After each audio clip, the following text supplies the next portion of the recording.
Assalamualaikum warahmatullahi wabarakatuh. Jumpa lagi dalam episod Roket Pecah.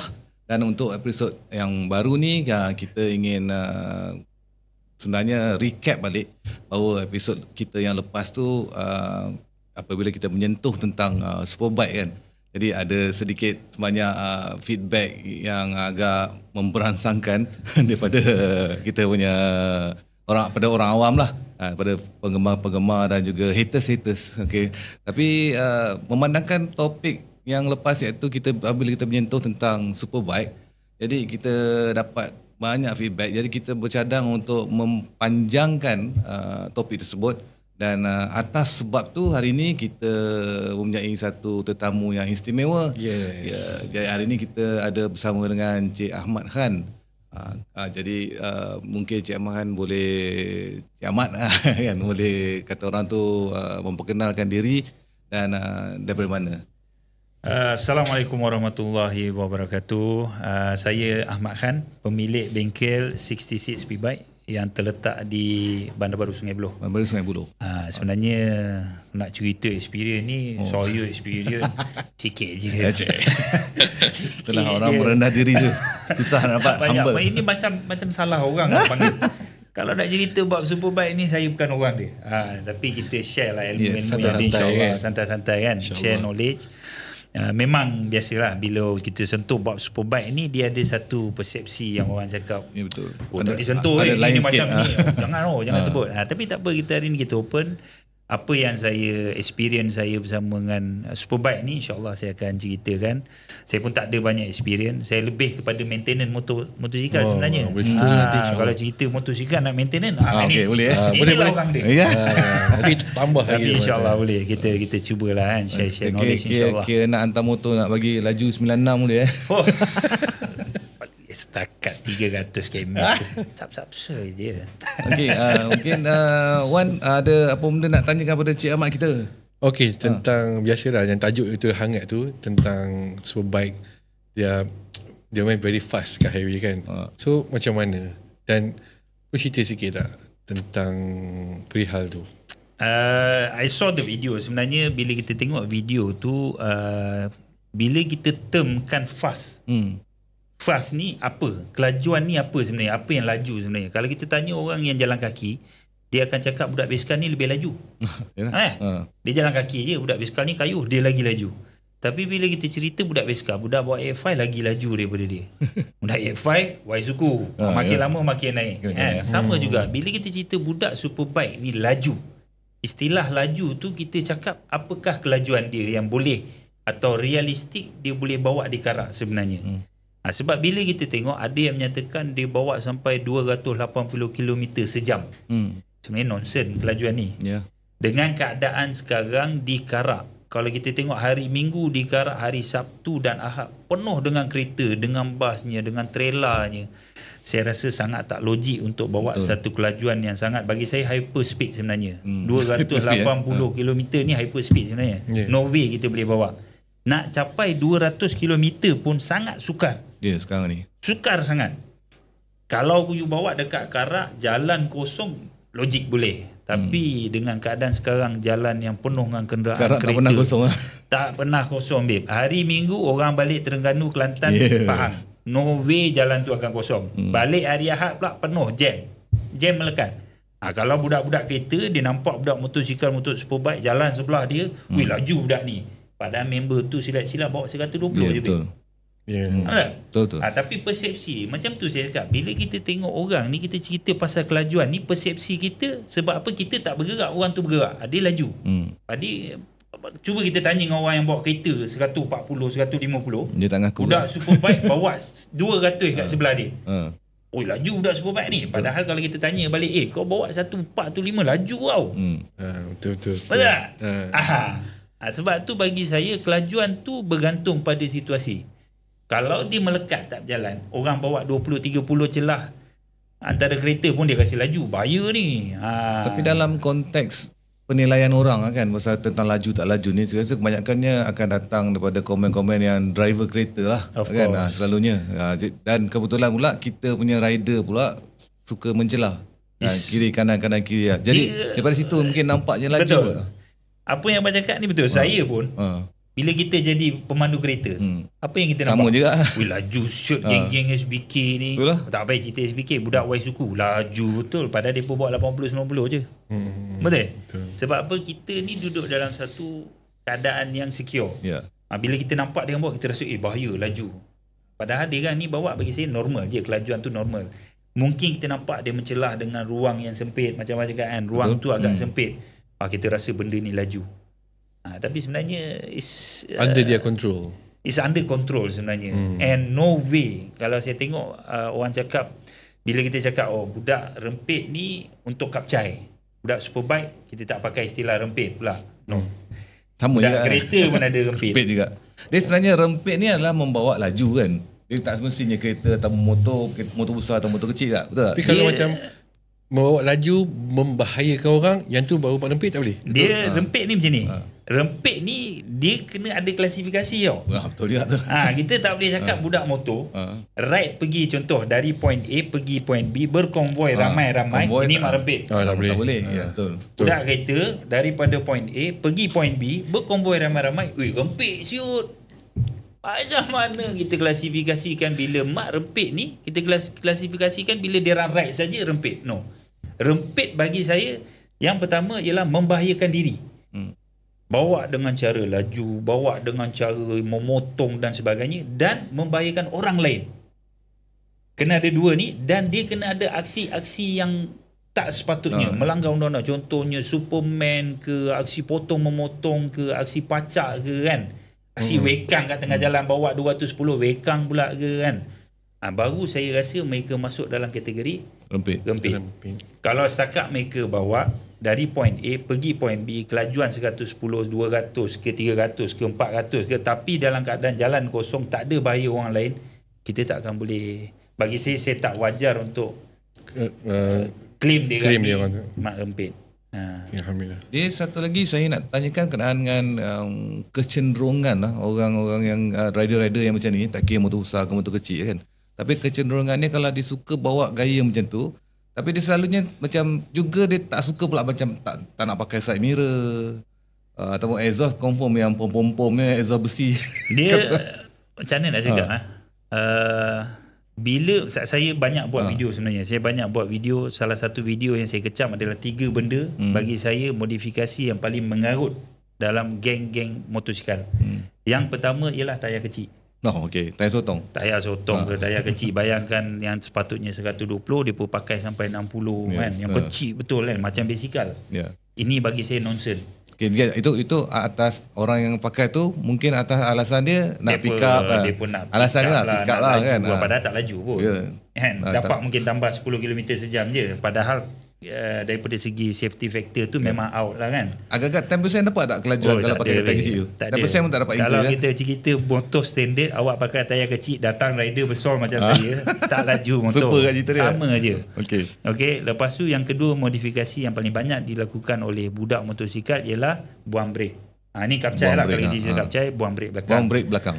Ni memang dia pun suka buang brek belakang. Sebab apa? Dia bercakap brek belakang ni boleh lock lah dan sebagainya, menyebabkan motor tak laju. Dan yang ketiga ialah side mirror. Saya sendiri, bagi saya bantah ataupun saya, bila saya lihat rider-rider ni buat modifikasi ni, bagi saya ni adalah satu benda yang bodoh lah sebenarnya. Dia membahayakan diri dia dan membahayakan orang lain sebenarnya. Sebab ini safety tau. Bila kita cerita side mirror, it's about safety. Bila kita cerita brake, it's about safety. Bila kita cerita tayar, it's about safety. Sebab benda yang pegang motosikal atas jalan, tayar. Ya, betul. Benda yang memperlahankan kenderaan ialah brake. Benda yang kita tengok bila kita nak switch lane, side mirror. 3 benda ni, it's about safety. Betul? So kalau you abaikan 3 benda ni, modification ni, bagi saya dia bodoh. Tapi saya nak tambah sikit. Kalau bab side mirror ni kan, kita sebut side mirror dulu kan.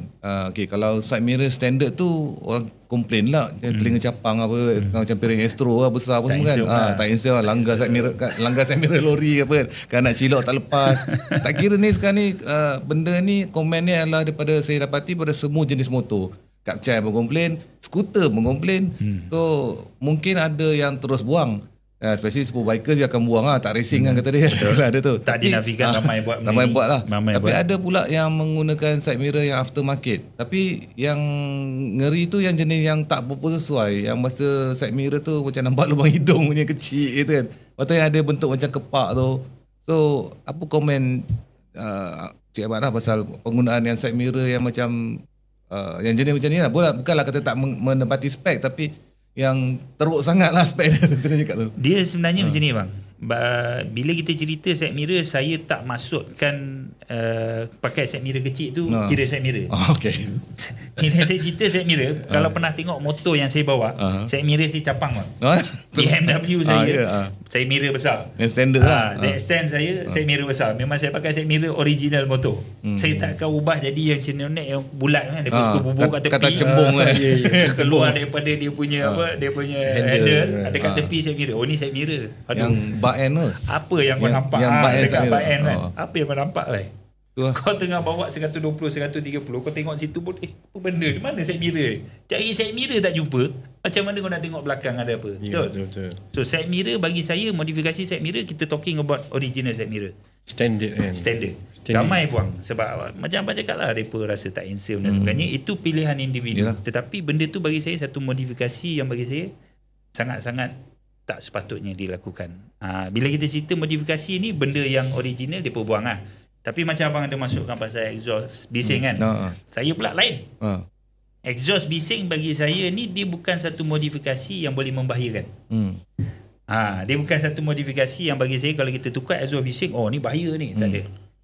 Dia tengok pada keadaan dia membawa mudarat, dan ada keadaan dia menyelamatkan orang. Betul.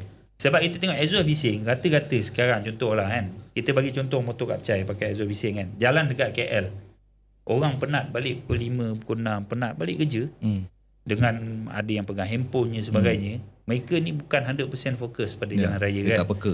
At least adanya exhaust bising ni akan memberi awareness. So dia tahu ada motor tengah jalan ke. Oh ada kenderaan kat belakang kan. So dia tahu ada something. So dia tak ada switch. Geng MyWay. Marah budak MyWay tak ada. MyWay pula kena marah kan. Kadang-kadang dalam kereta jam pasal muzik. Muzik pula kan. Tak dengar. Kan. So benda tu bagi saya dia lebih kepada keselamatan. Even bagi superbike yang jalan di garak, dia beri awareness. Saya kadang-kadang tengah bawa kereta kat highway kan. Pergi Ipoh ke apa. Dengar daripada jauh dah tahu budak superbike tengah datang. Sebab apa bunyi exhaust sampai lu. Member tak sampai lagi. Jauh lagi. Woi bunyi ribut baik. Jalan siput. Tapi kita dah dapat awareness. Betul. Tapi kalau mereka pakai exhaust, buat bising, pergi dekat stesen minyak, rem macam orang gila.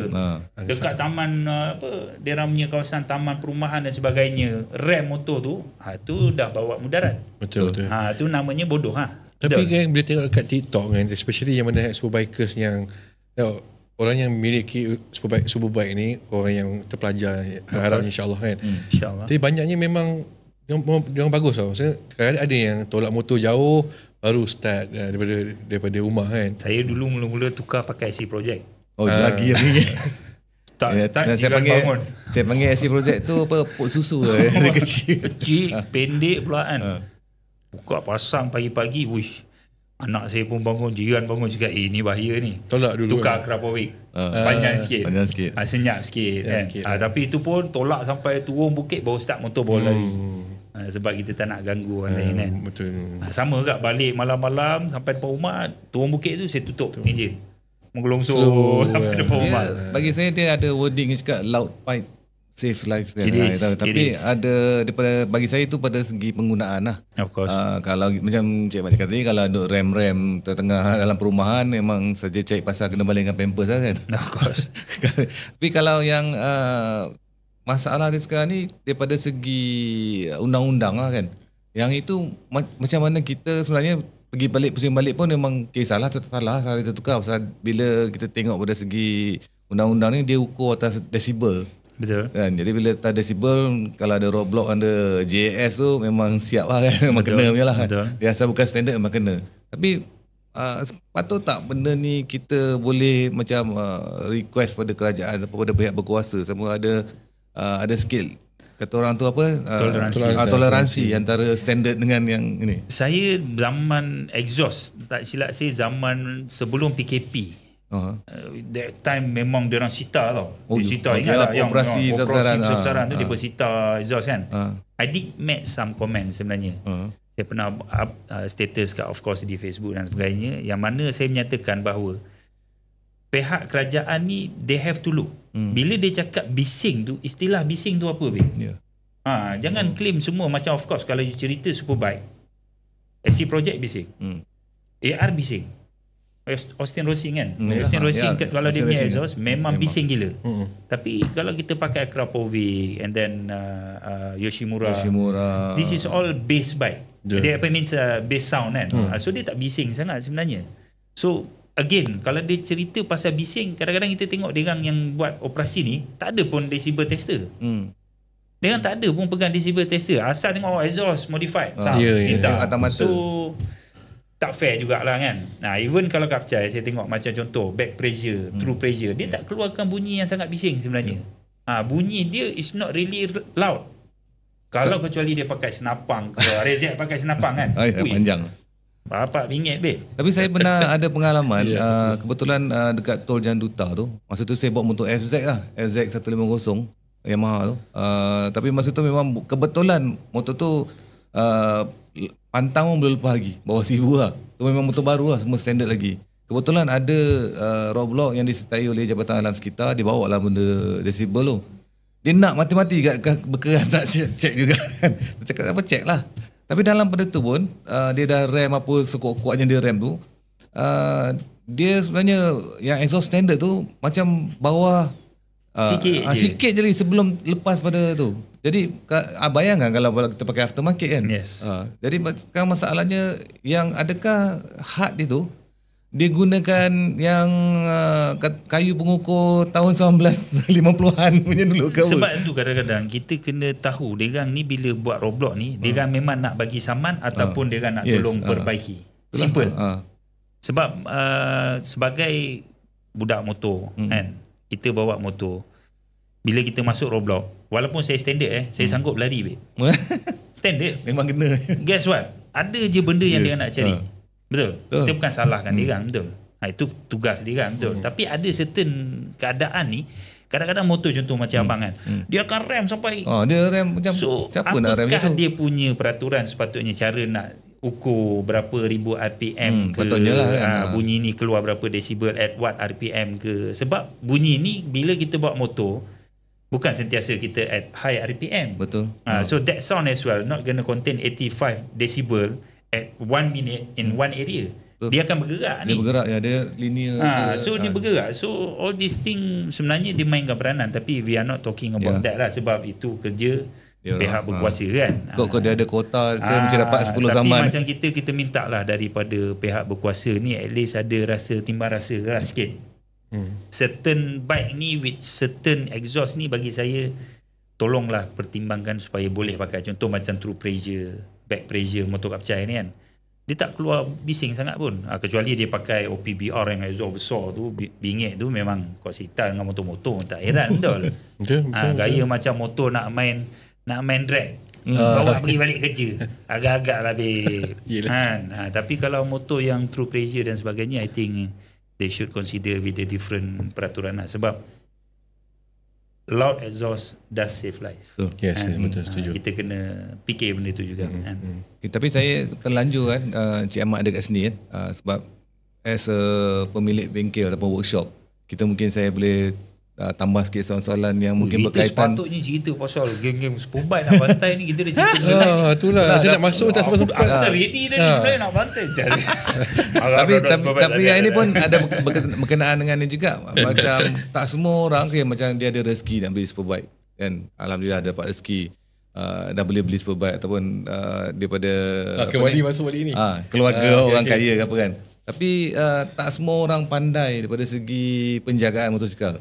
Jadi macam terlanjur Cik Ahmad ni pun daripada seorang pemilik bengkel, pengusaha bengkel motosikal, dan saya tengok dalam YouTube Cik Ahmad pun banyak yang belakang-belakang yang terkumpul motor tu pun semua tak ada pun Y suku je nama.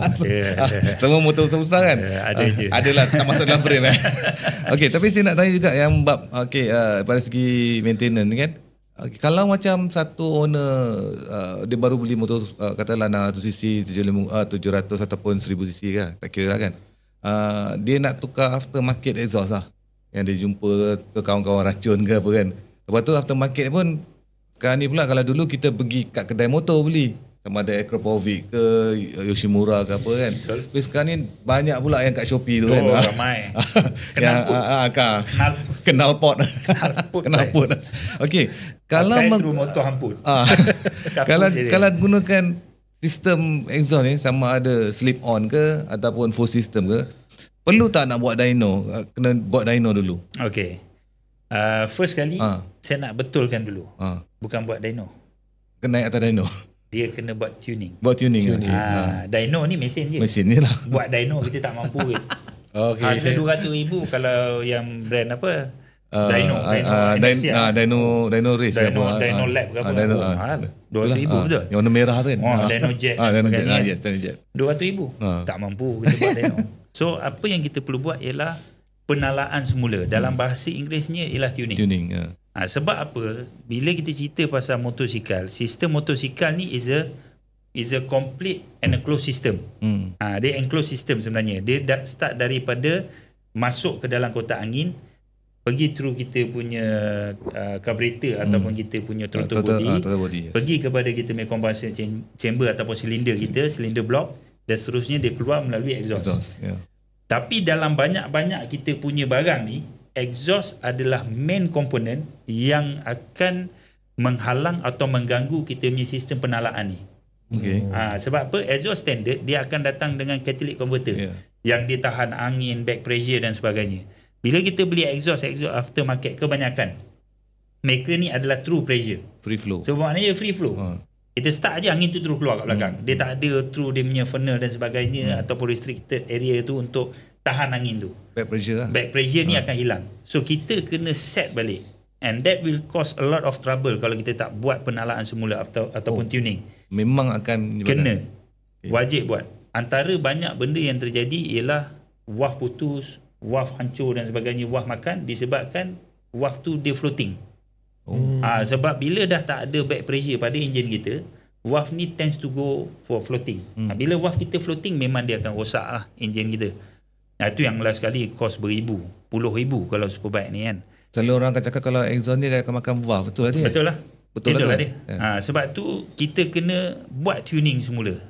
And we have to go for a proper tuning lah, which is on a dyno. Kita zaman dulu orang tuning, kalau kereta dia akan duduk, dia pegang komputer sebelah, weh tarik weh. Member tarik, dia tengok, weh tak ngam ni. Dia ikut graf dia. Dia ikut graf dia. So nowadays motosikal kita tak naik motor buat benda tu lah. So kita go on a dyno, which is dynometer.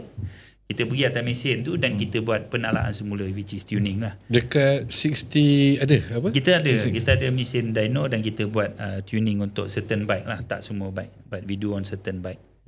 On the extent of that pula, kalau macam dah alang-alang kata orang tu dah naik dyno kata orang kan. So daripada segi macam flash ECU pula. Okay, bila kita cerita tuning, tuning ialah proses. Kita cerita tuning ni, kita nak set bacaan AFR, bacaan minyak, kita nak lebihkan minyak, kita nak kurangkan minyak, sebagainya kan. Kita nak duration minyak tu atau injector tu spray berapa lama kan. Benda ni kita kena calculate dan kita kena program. Program ni dia ada beberapa benda lah, which is yang saya tahu dia ada 3 lah. I might be wrong, but there is 3. Yang pertama ialah kita panggil piggyback. Yang tu kita pakai contoh Dyno Jet, Bajaj, Rapid Bike. Kita gunakan dia, kita add on. Kita still ada issue standard, tapi kita add on di atas dia. So issue standard still menghantar program yang standard, tapi kita bypass program ni dengan menggunakan piggyback tadi. Dan yang kedua ialah kita panggil race issue. Kita completely tukar kita punya issue. Kita masuk issue aftermarket. Contoh macam Tune Boss, macam ESR Red Leo dan sebagainya kan, untuk kapcai ni kan. So ini adalah isu aftermarket yang kita ganti. Isu standard ni kita buang terus, kita tak pakai pun. Tapi untuk motor superbike kebanyakan kita tak adalah buang isu standard. So kita boleh buat apa? Kita hack dia, kita program balik. Kita beri input yang baru, which is they call it as a flash lah. Maknanya dia hack ni. pada original issue Original lah. issue. Oh, okay. Kita hack, kita program dia. Kita beri satu data yang baru yang kita ajar isu tu untuk mengenal data-data yang kita masukkan pada isu tersebut. Dia adakah dia macam selalunya kalau macam add-on programming ni, dia akan ada certain keadaan dia akan menyebabkan program yang dia tambah tu akan hilang ke apa? It is happen lah. Sebenarnya dia happen juga. Sebab apa? Dia kalau macam tercabut bateri habis ke, hilang tak program? Itu takkan hilang. Tak adalah awak cabut hari ni besok hilang. Tak ada. Okay. So sebab apa? Program ni dia baca, dia dapat input daripada kita punya sensor-sensor yang ada pada motor ni. Okay, head hantar sensor, injector, fuel pump, starter, knocking sensor, semua hantar signal kepada ECU. Lahir-lahir orang Jepun bagi tahu kau kena makan sushi. Kan? Datang kat Malaysia kena makan tempoyak kau tak boleh makan sushi ni, tempoyak ni baru ngam. Betul? Dia cakap kau makan tempoyak baru ngam. So lama-lama dia akan teringin balik sushi dia. Ini apa tak betul ni? Asal makan tempoyak ni kan? Tu akan jadi ke macam tu? Dia sebenarnya dia akan jadi. Sebab tu kalau kita tengok kebanyakan masa dia akan berubah balik bacaan dia. Tapi it's not like hari ni kita buat besok berubah, tak ada. It takes a long period. Average macam apa lebih kurang?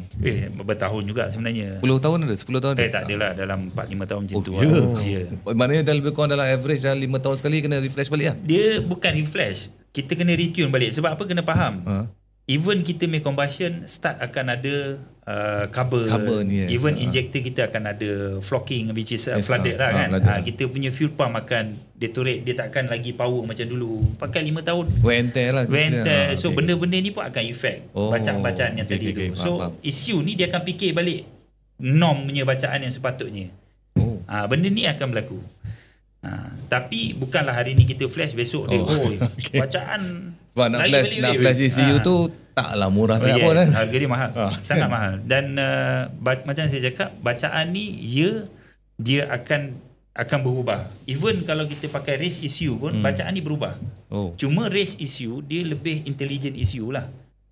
Dan race issue ni maintenance motosikal race pun kita buat macam mana? Dia habis masuk paddock habis semua tukar lah, buka semua dah. Balik betul. So that is the difference sebenarnya. Kos overhaul banyak.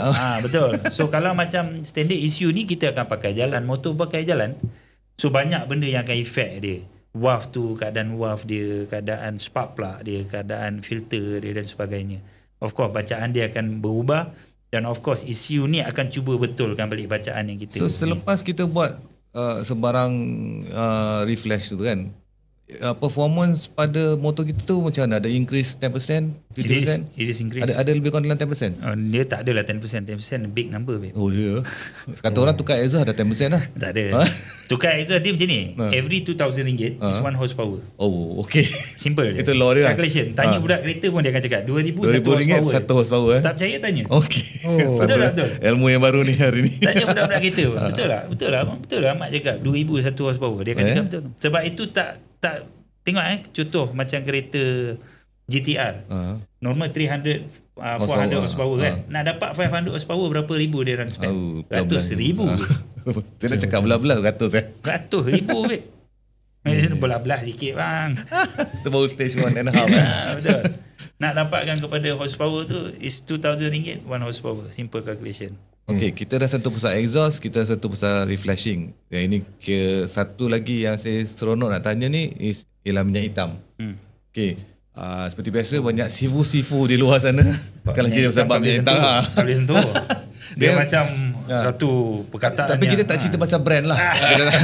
Kita nak cerita pasal brand lah kan. Tapi okay, macam minyak hitam ni, okay, ada fully synthetic, semi synthetic, mineral, yang ada pula kata ada ester. Kan. So macam saya ni kata-kata seorang yang baru je hari dapat duit APF lah, nak beli motor besar kan. So macam mana saya nak memilih satu minyak hitam ni? Macam mana kena pula dengar cakap orang lagi lah, ngeri kan. Sekarang ni dah cakap ada pula yang kata tu pakai minyak lori je boleh pakai kan. Aku pakai tak ada apa pun 2-3 tahun laju Memang je. Memang tak ada apa. Bila dah rosak nanti dia hilang member yang cakap tak ada apa tu hilang. Itu pasal. So macam mana kita nak itu macam kita nak bagi nasihat lah pada pemilihan. Okay, first kali bila cerita minyak hitam, kita tak nak cerita selain minyak hitam yang genuine. Of course lah. Okay, kita tolak terus. Kita tak nak cerita brand. Kita tak nak cerita dia punya, dia duduk kat mana, dia dah uji kat mana. No. Okay. Genuine engine oil. We are talking about engine oil yang ada certification. JASO. API and JASO. Wajib. Ini adalah dua badan yang akan membuat ujian ke atas minyak tu dan menyatakan minyak ni sesuai untuk enjin zaman sekarang dan sebagainya. Okay, which is API, American Petroleum Institute. Dia sekarang ni dia dah pakai API SP tak silap saya. Okay. SP. It's not even N lagi dah. Dia ada SP dah. Kalau JASO wajib ada Japan, MA2 lah. Japan, Japanese Automobile Standard Organization, if I'm not mistaken. So benda ni wajib. Kalau tak ada ni, kita tak nak cerita minyak ni. Okay, kita tolak tepi terus. Kedua, bila kita cerita minyak genuine ni, dia ada kelikatan yang berbeza. Ada kelikatan dia kena pada motosikal kita, ada kelikatan tak kena pada motosikal kita. Ada 10-40, 15-50, ada 20-50 dan sebagainya. Apakah minyak yang sesuai? Tengok manual.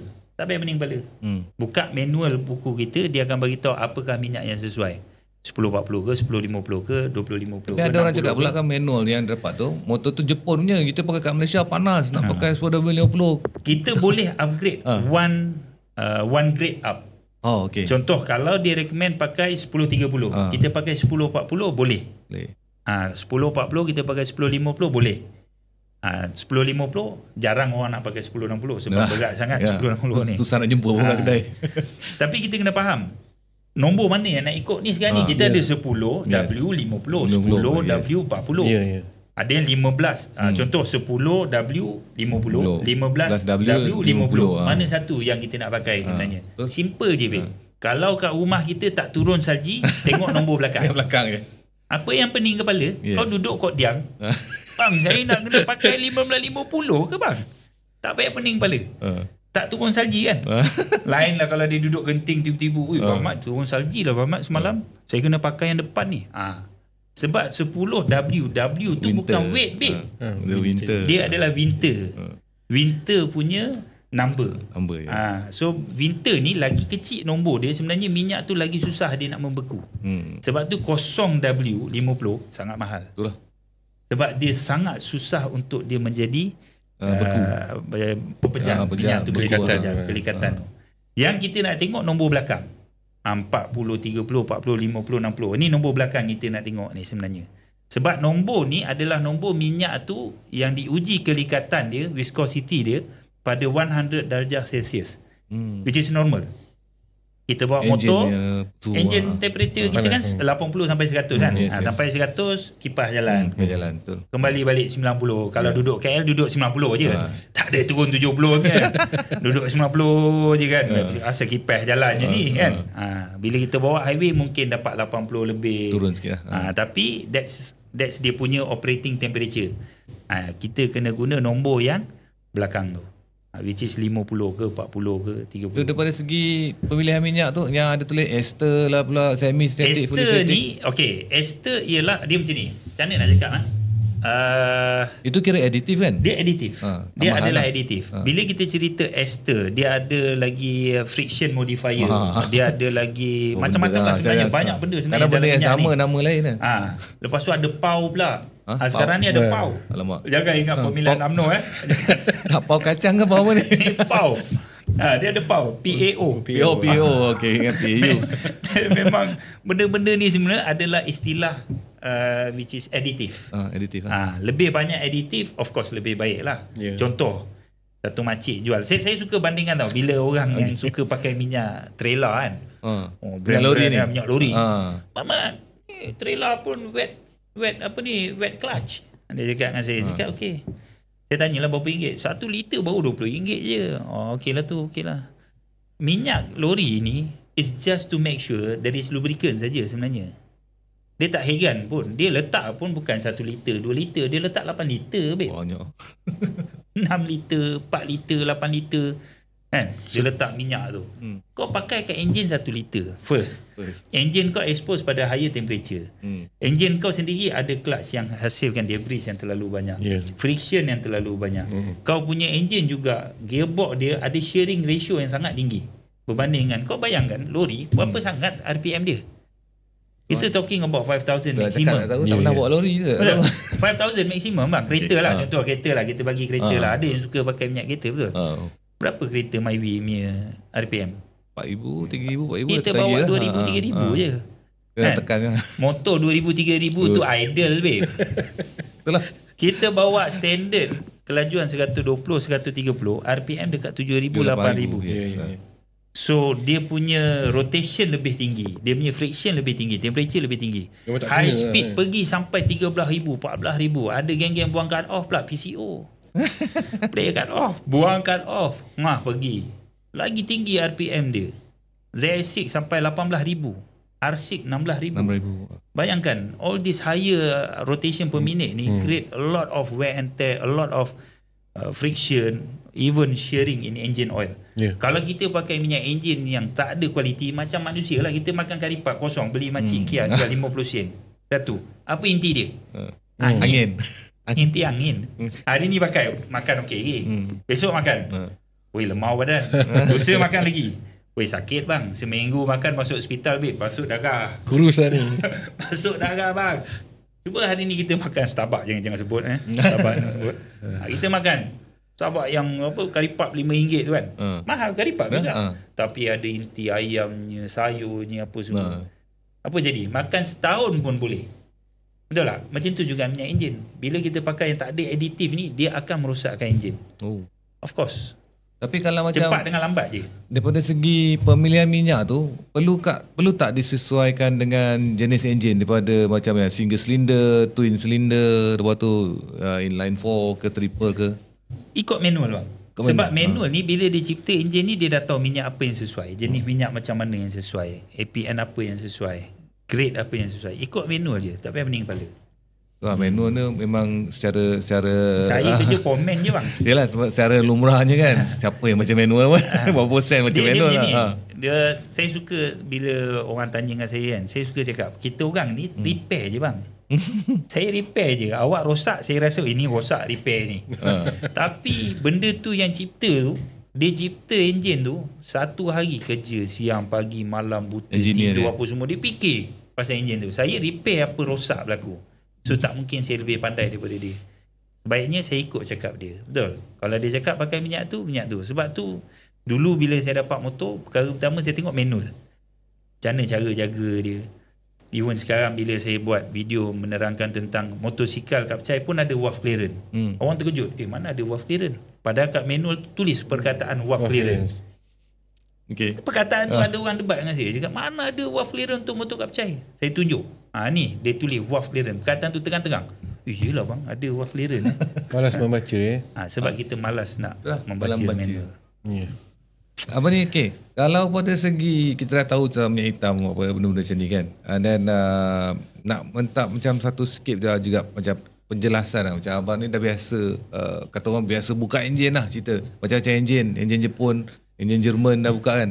Tapi dengan kewujudannya motor-motor daripada China ni, pernah buka tak enjin China? Belum pernah lagi. Belum pernah. So saya nak tanya, kalau pada segi nak cakap orang ni masih lagi skeptikal lah pasal motor-motor China ni. Adakah enjin dia orang tu menggunakan material yang sangat teruk daripada enjin Jepun ke macam mana ni? Sebab jadi murah tu. Itu kena tanya orang yang pakai motor China bang. Itulah. Abang tanya dengan saya pakai motor China tapi tak pernah buka. Saya cakap motor Malaysia SYM yang terbaik.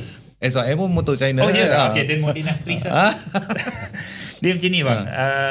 Sebenarnya kalau saya tengok lah kan, macam motor baru ni saya ada tengok seorang member saya, dia bawa motor dia macam RT1250, BMW RT. Okay. Tapi dia macam tapi dia bukan rupa semua sama babe. Oh, ya ke? Rupa sama. Sebiji macam RT1250. Bila saya tengok motor tu, saya tak ingat brand apa.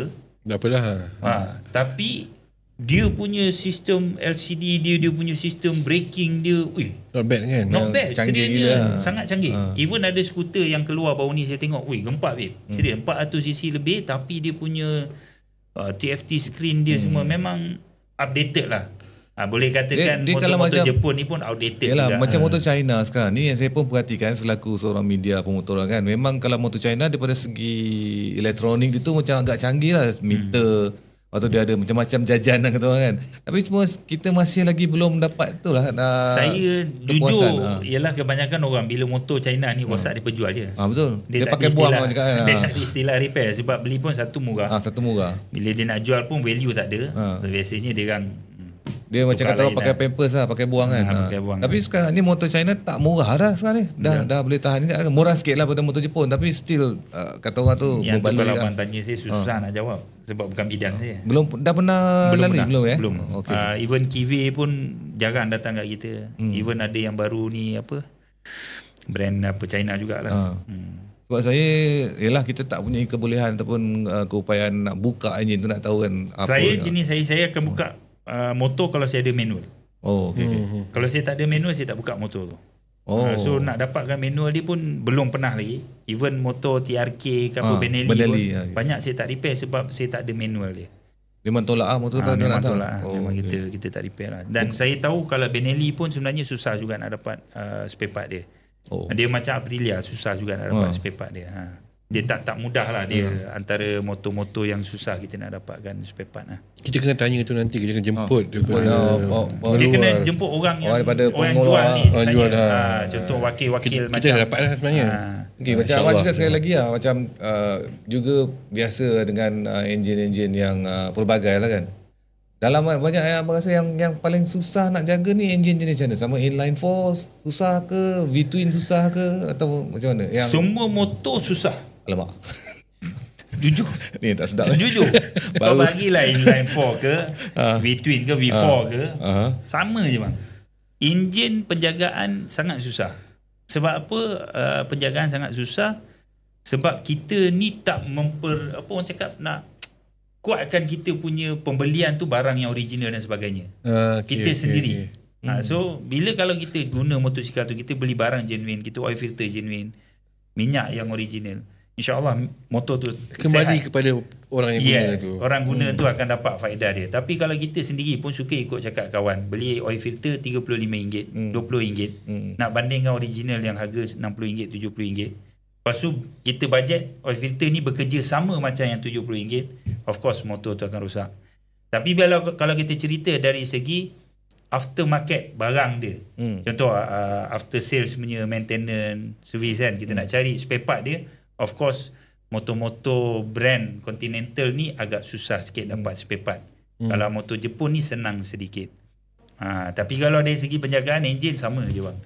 Sama je Pani Galih ke ZS10 tak ada yang kata boleh kategorikan ni cerewet sangat nak pakai ni, tak ada. Tak ada, sama je. Okay. Harga pun lebih kurang saja. Mungkin Continental mahal sedikit. Sebab harga dia pun spare part barang dia pun dah mahal kan. Tapi daripada segi maintenance sama je. Lebih kurang lah. Dia tak adalah mahal. Okay. Terjawab beberapa soalan yang sering kita jumpa kan. Benda-benda macam ni, pasal nak kata kita nak kategorikan daripada satu pukul rata tak boleh. Sebab saya nak cakapkan pasal daripada segi enjin ada banyak kan. Sekarang ni kalau kata single cylinder pun ada cc besar. Betul. So kita dah ada sampai 250 cc. Yes. 300 cc pun ada. 690 ada KTM kan.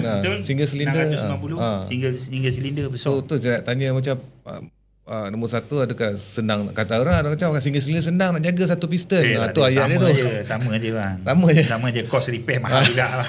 RM1,000 juga kan. Satu piston tu sama dengan 4 pun lah. Sama je harga dia. Satu piston pun makan 300-400 juga kan. Satu wang pun 500-600 juga tu kalau KTM tu, betul. Itulah pasal kita nak cuba debunk lah kata orang tu kan, yang cakap-cakap orang kan. Kata orang pakai satu piston ni senang nak jaga. Tak ada pakai V-twin ni dengan parallel twin susah sikit, apa banyak valve cepat rosak lah apa. Tu yang kita nak tahu benda macam ni tu. Aku nak mencelah lah. Nanti boleh kita cut letak kat depan lah video ni. Pasal Superbike tadi tu. Okay. Oh, lagi ke Superbike? Boleh best sebenarnya.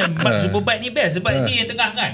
Tengah hangat. Tengah hangat kau pindah cerita maintenance motor. Tak seronok kita nak yang hangat lah. Tentang dressing code. Okay. Nice. Tentang dressing code kawan-kawan kita kan. So dulu masa zaman I think 2005 kan ramai pakai racing suit. Sekarang pun ada juga. Tapi trend tu kadang-kadang dia berubah. Ada yang pakai safety dia makin kurang. Ni cerita riding on the road lah Riding on the road. Okay. Kita cakap riding Superbike on safety manner lah. Senang cerita. Betul. Safety manner ni dia ada banyak. Riding style, cara bawa motor, cara belajar, lepas tu baru pada riding attire. Okay, saya start dari mula dulu lah. Okay. So kita start daripada segi keselamatan. Okay. Bila kita bawa motor besar ni, kita tahu kelajuan dia tak sama macam motor kapcai. Yes. Motor kapcai, pejam celik, babe. Superman masuk gear pakai tangan. Nak dapat 1.5 je. Menangis motor tu. Betul tak? Logik tak? Betul lah. Menangis perkara habis ni, Superman siap orang cakap ulat bulu. Tak dapat. Tapi Superbike ni tak dapat 1.5, 1.8, 200. Pejam mata sekali, pump dah 200. So bila kita cerita cara pemanduan, of course kita kena lengkapkan diri kita dengan pakaian sesuai dengan kelajuan tu.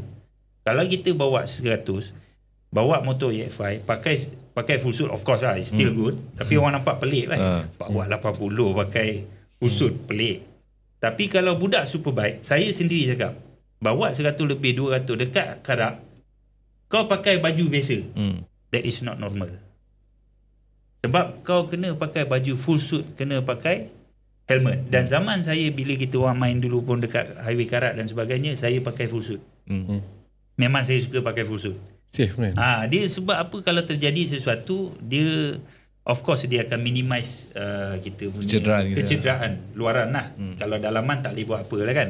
Tapi daripada segi keluaran tu, kita punya kurang lah cala bala dan sebagainya. Tapi trend tu sebenarnya masih ada. Kena ride. Kena pergi BHP Gombak. Sebenarnya ada. Masih ada. Mereka masih lagi mengekalkan trend pakai. Cuma kita dah nampak kurang ni sebab apa? Kita dah kategorikan motor besar ni semua. Superbike ni semua, maknanya orang bawa Tracer pun motor besar, orang bawa GS pun motor besar, Superbike, orang bawa RT pun motor besar. So kita dah nampak, geng-geng Superbike lah ni. Padahal yang Superbike ni kita cerita Superbike lah, betul? Sport bike lah. Sport bike lah. Yang menunduk tu kan. Tapi dia ni kalau kita tengok, dia masih lagi pakai suit. Kebanyakan. Of course ada segelintir ni, dia istilah dia, ala aku ride santai je hari ni. Tak mungkin santai.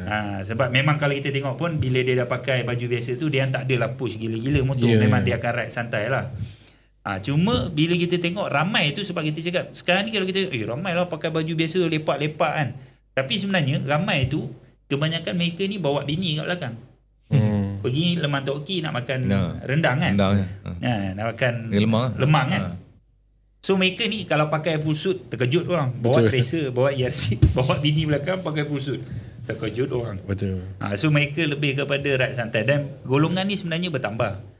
Banyak juga kawan-kawan saya yang dulu pakai Superbike dah beralih pakai touring bike dan sebagainya. Pinggan dah tak tahan. Dah tak tahan. Sakit pinggan, slip disc dan as sebagainya. long as pakai riding gear yang betul, dia nak pakai jaket, still pakai jaket yang ada padding dan sebagainya. Of course, saya kurang berminat sebenarnya bila rider ni, even dia pakai motor besar, pakai GS ke apa sebagainya, bila dia pakai open face. Saya tak suka. Sebab open face, there is no protection at all. Saya akan bagi tahu kepada rider-rider di luar tu, pakai full face. Tolonglah pakai full face. Even ride santai. You boleh pakai jaket biasa yang ada padding dan sebagainya kan? Boleh, tak ada masalah, tapi pakailah full face. Dia lebih kepada keselamatan sebenarnya kan. Open face ni sebenarnya dia lebih banyak kecederaan kalau kita jatuh sebenarnya. Even that thing can ada yang kes sampai potong kan pipi dia. Betul, So lebih bagus lah. Dan bila kita cerita juga bab keselamatan ni, sebenarnya kalau kita tengok budak Superbike ni, mereka sangat selamat bawa motor. Saya Saya bagi contoh banyak budak Superbike, mereka ni akan pergi ke track day. Yes. Dan mereka akan belajar cara nak mengendali bawa motor ni di track day. Dalam kelajuan yang tinggi.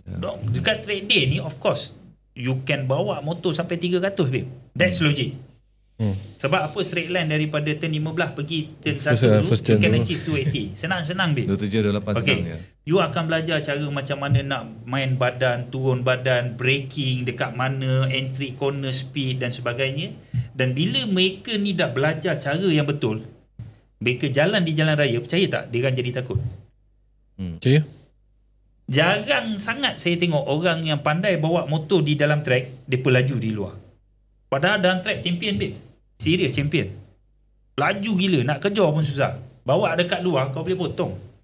Sebab mereka ni bila bawa di jalan ni, kepala otak dia sentiasa, kereta ni masuk, dia akan kalkulate tau. Kereta ni masuk, dia ni murah, dia ni tiba-tiba ada jalan, ada minyak, ada air. So they think about all these things. Sebab tu dia dah saya cakap train minda dia. so, lagi berilmu, lagi takut, lagi Yeah. selamat, lagi selamat. Sebab tu saya cakap, kalau kita cerita budak-budak Superbike ni, mereka sangat bagi bab keselamatan, saya rasa mereka ni lebih suka jaga keselamatan. Of course lah, of course ada segelintir ni yang masih laju, bawa macam orang gila kan. Saya sendiri pun bawa macam orang gila kan, no doubt. Tapi tak adalah laju slow juga. Slow Okay. But this segelintir ni bukan mewakili semua. Of course dalam motor kapcai pun sama juga. Kita tengok benda sama. Ada segelintir saja yang kurang enak untuk kita nak nilai mereka ni, dan kita cakap the whole budak motor ni sama. Kita tak boleh lah kan. Tapi kalau kita tengok budak Superbike ni, saya sangat respect mereka ada masa untuk pergi track day. Tahu tak sekarang track day berapa, babe? Oh, dalam 400-500 kat sekarang ni. 2 jam 500. Sanggup lagi view. Saya dah tak sanggup. Itu belum lagi yang kalau macam ada masalah track lampu merah kan. Pergi track day 30 minit per session. Main 2 jam. Main 2 jam. Mungkin bawa sejam je betul-betul. Kan? Lepas tu dengan ada red flag dan sebagainya. Tayar nak kiranya, minyak nak kiranya, tolnya pergi sampai effort sana. Tu yang respect they tu. do all this effort just untuk belajar for that 2 hour session cara bawa motosikal dengan selamat. Dengan selamat. And of course ada orang akan juga yang claim, apalah budak motor ni. Saya suka sebab benda ni selalu kena. Budak motor ada duit pakai motor besar, kenapa tak pergi dekat track? Kenapa nak main dekat Bukit Tinggi? Kenapa nak main dekat Karak? Babe, kalau setiap minggu kita keluarkan RM2,000, kayak babe. Itulah. Kan? So of course not all the time kita pergi dekat track. Track ni dia adalah satu tempat bagi saya kita belajar. Anyway you have to implement on the road. Betul. Dia lain environment dia, lain cabaran dia. So kalau orang cakap kalau you ada duit pergilah main track sentiasa, that's wrong. Even budak kereta pun main dekat jalan raya. Betul. You sendiri bawa kat jalan raya, betul. So it's the same. You belajar, you implement. Kita belajar dekat driving school, kita implement on jalan raya. Dan boleh tak kata jalan raya dekat Malaysia pun bagus. Memang bagus. So memang sesuai lah sebenarnya. Saya pernah duduk negara luar. Saya duduk banyak negara saya dah duduk. And I'm proudly to say Malaysia has the most, I think, fantastic road in the world lah. Kita ada salah satu jalan yang sangat-sangat bagus. Of course banyak lopak. Ada juga tapi kita still bagus kalau kita bandingkan dunia negara-negara. untuk pencinta motosikal memang dekat Malaysia. Yes. Saya hari tu kita ada pergi mega gathering BMW. And ada rider ni, he bercuti, datang kat Malaysia.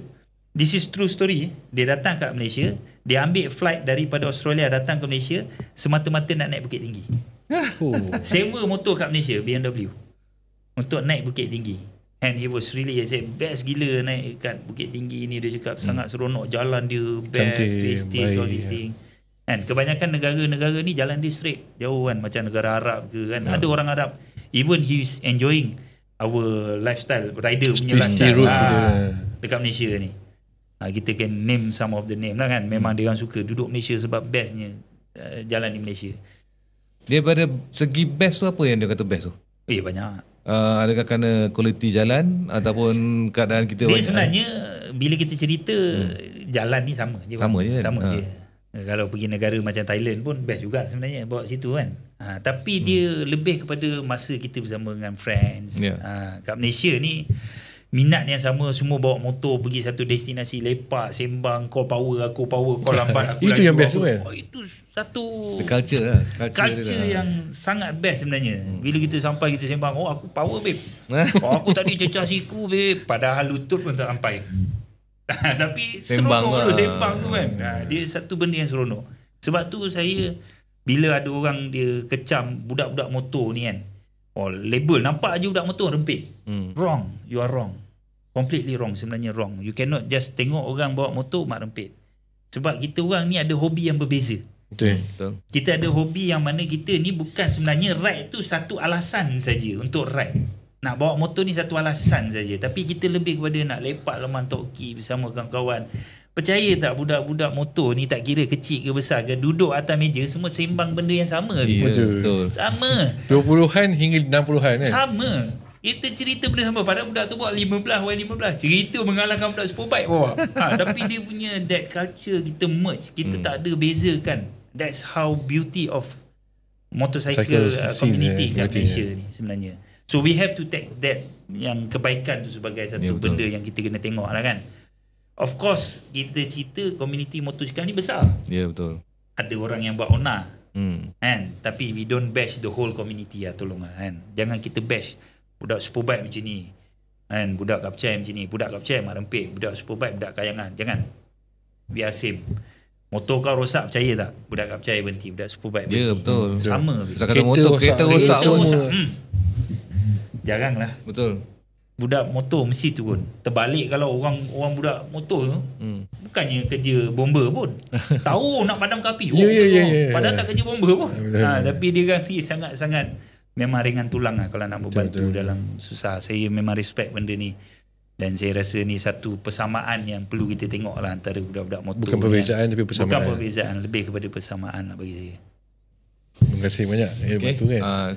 Saya harap kita ni telah menyampaikan info kan. Kita nak bantai budak Dia sebenarnya kita nak sampaikan informasi. Jadi kadang-kadang informasi ni kita nak pada yang kebenaran, the truth. Dan kata orang tu the truth sometimes hurt kan. Betul. Tergeliat mulut cakap putih. It's always like that lah. Sebenarnya ada je orang yang bermasalah. Betul. Setiap community, setiap culture ada je orang yang bermasalah. Tapi jangan kita judge orang yang bermasalah ni, kita letakkan label ni pada community ataupun keseluruhan. Kan? Saya sayang budak superbike seperti mana saya sayang budak kapcai. Seperti mana saya sayang kawan-kawan saya yang bawa kereta. So kita semua sama sebenarnya. Cinta berbeza kita hobi berbeza babe. Saya bawa kereta tak boleh. Percaya tak? Kawan saya bawa kereta, bawa 1415, menggigil saya dalam kereta. Wih, laju babe kau bawa. Percaya. Asyik tekan brake kat tepi. Kaki kita tekan brake. Member tu race steady, bawa wave song potong je. Saya dah slow lah babe. Tapi kalau saya bawa motor 200 pun slownya motor ni. Dah kenapa kan? Asal motor tak ada power, member dah 200 dah kan. Tapi itulah. So terlanjur pada tu kita pun dah towards kitanya end of the program. So ada apa-apa yang Cik Ahmad mungkin nak sampaikan, nak bagi pesanan, nak bagi nasihat ke barangkali kan pada first yang menonton, kedua pada komuniti superbikers dan ketiga pada komuniti bikers secara amnya. Saya first kali saya ucapkan terima kasih kepada tim Roda-Roda untuk memanggil saya. Saya bukanlah orang yang sesuai sebenarnya untuk memberi pendapat lah sebenarnya. Sebenarnya ada orang lebih power sebenarnya. Orang otai-otai ramai sebenarnya dalam bidang superbike ni. Tapi apa yang saya boleh cakapkan ialah sebagai seorang rider, saya nak, bukan saya saja, orang lain, semua pendengar-pendengar utamakan keselamatan. Betul. Okay. Jangan kita pentingkan diri kita. Of course, orang lain, kita semua share jalan yang sama. So kita kena ingat orang lain juga. Of course, jangan kita buat onar di jalan raya. Utamakan keselamatan diri kita dan keselamatan orang sekeliling kita. Bantu dan jangan kita ada persepsi negatif pada semua pihak lah. Budak motor kepada budak kereta kepada motor ke. Kita semua sebenarnya sama sebenarnya. Kita ni adalah hobi kelajuan. Hobi motor. Tak laju pun kita suka bawa motor. Kan? So kita semua sebenarnya sama. Bagi saya kita perlu ada rasa sifat kasih antara sesama kita dan kita kena cari persamaan lebih banyak daripada mencari perbezaan. InsyaAllah. Cik Azwan kita macam mana? Saya macam ni lah. Ramai orang kata dalam channel YouTube tu tak jumpa roda. Sorry sekali dah. Ramai orang dalam cari YouTube tu tak jumpa roda-roda tu. So kadang-kadang kena type tu RODA tu capital R tu. Ataupun senang type dulu majalah roda-roda, insyaAllah jumpa. Tapi kita akan atasi lah masalah tu insyaAllah. Kalau boleh kita sama-sama bagi support. Sebab bagi saya podcast ni dia lebih pada satu konten 100% konten motosikal. Keduanya kita cuba sampaikan informasi yang tepat dan yang benar lah kan. Kita tak mau kata orang tu semata-mata nak create hype tapi tak ada apa-apa sebenarnya. Sometimes hype come tapi lah kita macam separuh orang cakap any publicity is a good publicity kan. Sama ada publicity buruk pun publicity juga. Tapi mungkin ada pada segi-segi itu kita akan combine dengan fakta yang sebenarnya dan seperti mana yang arwah Yusof Bakar pengasas Roda cakap tu, jadikan penunggang berilmu. Itu dia punya pegangan dulu ya, insyaAllah. Jadi kita ucapkan terima kasih lah pada semua. Kita jumpa lagi dalam episod akan datang. Jangan lupa untuk support, like dan subscribe. Juga mungkin anda boleh komen-komen di bawah siapa lagi kita nak jemput, apakah topik lagi kita nak cakapkan pasal tentang musikal. Jadi dan pada itu kita mengucapkan selamat jumpa lagi. Assalamualaikum. Waalaikumsalam. Waalaikumsalam warahmatullahi wabarakatuh.